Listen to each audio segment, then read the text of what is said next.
அஸ்ஸலாமு அலைக்கும் வரஹ்மத்துல்லாஹி வபரகாத்துஹு. இன்றைய காணொலியில் எதை பற்றி பார்க்க போகிறோம் அப்படின்னா, முகமது நபி ஸல்லல்லாஹு அலைஹி வஸல்லம் அவங்க சொல்கிறாங்க, எனக்கு நரகம் காட்டப்பட்டது, அதில் அதிகமாக பெண்கள் தான் இருந்தாங்க, அதுக்கு காரணம் நன்றி மறக்கிறாங்க அப்படின்னு சொல்கிறாங்க.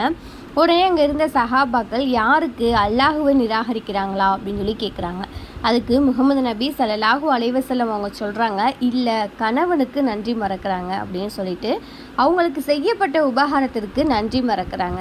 அதாவது ஒருத்தவங்களுக்கு அவங்க கணவர் காலமெல்லாம் நன்மை செஞ்சுட்டு இருக்கிறாங்க, ஆனால் அவங்கக்கிட்ட இருந்து ஏதாவது ஒரு பிடிக்காத விஷயம், அவங்களுக்கு பிடிக்காத விஷயம் அந்த கணவர் செய்கிறாங்க அப்படின்னா, உன்னைக்கிட்ட இருந்து நான் எந்த நன்மையுமே கண்டதில்லை அப்படின்னு அசால்ட்டாக அவங்கள பார்த்து சொல்லிடுறாங்க. இந்த ஒரு காரணத்துக்காக, இந்த நன்றி மறக்கிறதுக்காக தான் அதிகமானது பெண்கள் நரகத்தில் இருக்கதா சொல்கிறாங்க. இன்ஷா அல்லாஹ் இந்த நரக நெருப்பில் இருந்து உங்களையும் என்னையும் நம்ம காத்துக்கொள்ளலாம் இன்ஷா அல்லாஹ். அஸ்ஸலாமு அலைக்கும்.